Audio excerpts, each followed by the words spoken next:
नमस्कार मित्रांनो, शेतकरी ब्लॉगमध्ये आपलं स्वागत. मित्रांनो, तर आपण आलो आहे शेतामध्ये.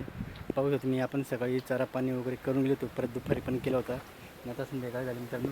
तर संध्याकाळचं आपण चारा पाणी करून आणि आपली बैलगाडी पाहू शकता.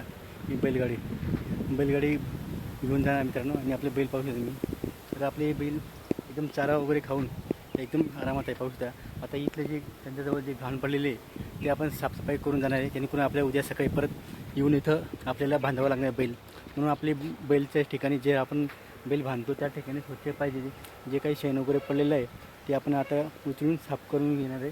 आणि जे यांच्यासाठी हे स्पेशल आपण याला खत म्हणतो, जे ज्यांचं शेण असतो त्याला आपण खत म्हणतो. ते खत वगैरे एका ठिकाणी गोळा करून देतो, जेणेकरून आपल्या शेतामध्ये टाकण्यासाठी त्याचं सेंद्रिय खत बनून जातो मित्रांनो. म्हणून आपण सेंद्रिय खत जास्त वापरतो. त्यांनी थोडंफार तर आपल्याला जे आपल्याला रासायनिक खत ते पण लावावं लागतं. आणि ती पुढच्या काळासारखा नाही की हेच खत टाकल्याने आपलं उत्पन्न जास्त वाढतो, तेही टाकावं लागतं, त्याशिवाय पर्याय नाही मित्रांनो. तर अशा पद्धतीने आपल्या शेतातले कामं जे आहेत ते खूप सुरू असतं मित्रांनो.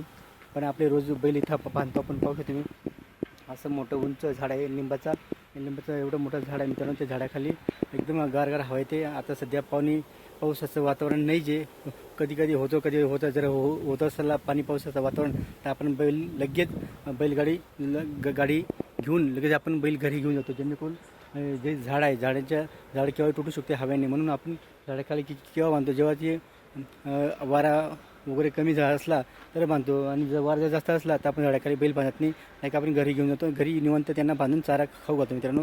कारण की वारा असा जोरात येतो की ती झाडसुद्धा खाली पडू शकतो तुटून, अशा पद्धतीने वारा असतो. म्हणून आपल्या बैलांची काळजी आपण खूप घेतो मित्रांनो. कारण की आपल्या बैलांशिवाय पर्याय नाही, कारण आपण बैलांनी जास्त प्रमाणात शेती करतो मित्रांनो. आपण ट्रॅक्टरने करतो पण जास्त करीत नाही. आपण ट्रॅक्टरने फक्त नांगरणी करतो बस. बाकीचे जे इतर कामे, पेरणे असो की वखरणी असो की नांगरणी असो, आपले छोटे मोठे जे आपले काम आहेत जास्त काम आपण या बैलांच्या सहाय्याने करतो, आपल्या बैलाने. आणि आपल्या ट्रॅक्टरचं काम आपण फक्त थोडंसं जे आपल्याला अर्जंट असेल तेच करतो आपण, जास्त आपल्या बैलाने करतो. म्हणजे आपल्या बैलाचे जे बैलाजोडीने जी मेहनत केलेली असते ती सर्वात जास्त चांगली असते मित्रांनो.